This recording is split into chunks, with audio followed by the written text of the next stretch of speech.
Berikut ini adalah ciri-ciri kehidupan manusia pada zaman atau pada masa Paleolitikum, kecuali zaman Paleolitikum bisa diartikan dengan zaman batu tua. Hal ini dapat dilihat dari arti katanya sendiri, yaitu Paleolitikum. Nah, di mana kata paleo ini berarti tua dan litikum ini berarti batu. Sehingga zaman Paleolitikum secara sederhana diartikan dengan zaman batu tua. Disebut dengan zaman batu tua karena ciri-ciri pada zaman Paleolitikum ini yaitu diantaranya: yang pertama, zaman Paleolitikum diduga sudah ada sejak sekitar kurang lebih 600.000 tahun yang lalu. Nah, kemudian ciri kedua, kehidupan manusia purba pada saat itu masih nomaden atau hidup berpindah-pindah, yaitu manusia purba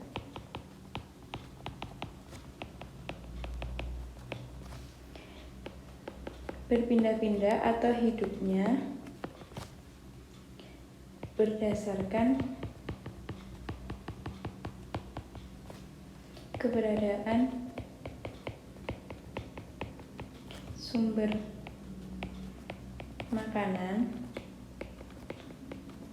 Seperti pada saat itu sumber makanan dari manusia purba seperti hewan dan juga umbi-umbian atau tumbuhan yang lainnya, dan juga didasarkan pada keberadaan sumber air. Nah, hidup manusia purba pada zaman itu berpindah-pindah mengikuti keberadaan sumber makanan dan sumber air.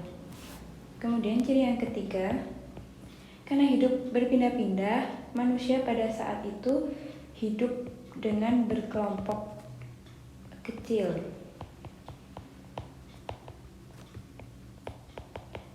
Nah, kelompok-kelompok kecil ini akan memudahkan para manusia purba tersebut untuk bergerak dan mencari makan. Karena apabila kita tahu juga, jika mereka berkelompok secara besar, tentu akan sulit untuk mendapatkan bahan makanan dan membaginya. Kemudian ciri yang ketiga, alat yang digunakan masih sederhana. Alat yang digunakan ini yang dimaksud adalah alat yang digunakan untuk berburu hewan buruan dan juga mengolah makanan secara sederhana.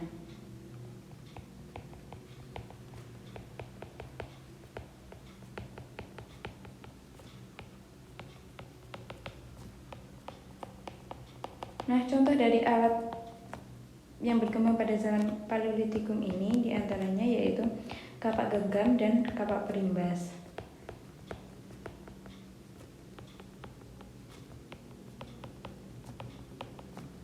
Nah, kedua alat ini berfungsi untuk menguliti dan juga memotong hewan buruan.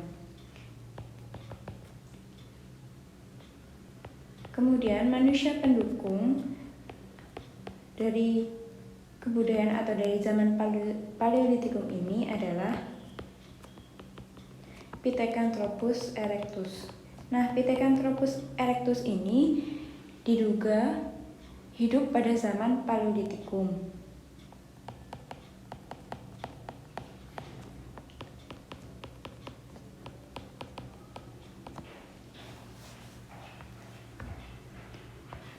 Nah, berikut merupakan gambaran dari kehidupan manusia purba di zaman Paleolitikum. Nah, di mana mereka masih bergantung dengan alam, kemudian hidupnya berkelompok kecil.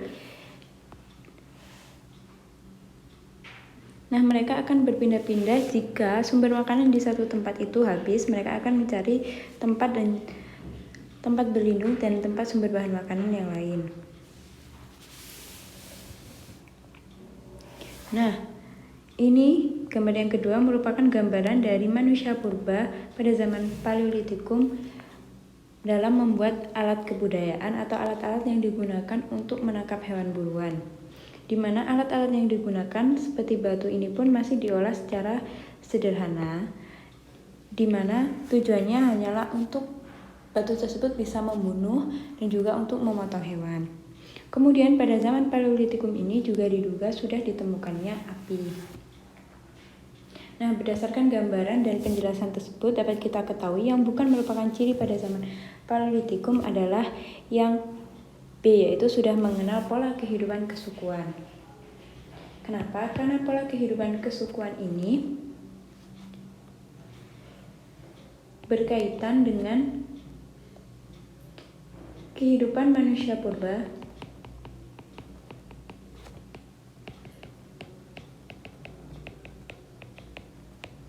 yang telah mengenal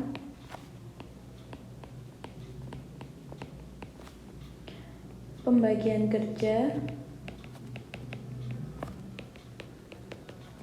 dan juga gotong royong.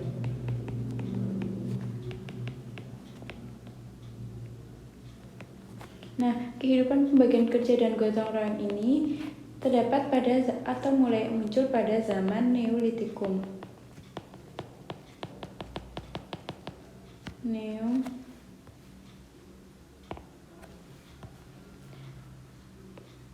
Zaman Neolitikum. Nah, pola kehidupan kesukuan ini ditunjukkan dengan adanya istilah primus inter pares. Primus inter pares ini yaitu di mana seseorang yang dianggap kuat dan berani dialah yang menjadi kepala suku atau yang berhak untuk memimpin kelompoknya tersebut untuk melakukan pembagian kerja dan juga hidup bergotong royong. Nah, hidup gotong royong ini tercermin dari kehidupan yang menetap, di mana pada saat itu manusia purba sudah ada pembagian kerja, di mana ada yang bertugas untuk mencari hewan buruan, ada yang bertugas untuk bercocok tanam, dan juga ada yang bertugas untuk mengurus anak-anak. Sehingga yang bukan adalah yang B.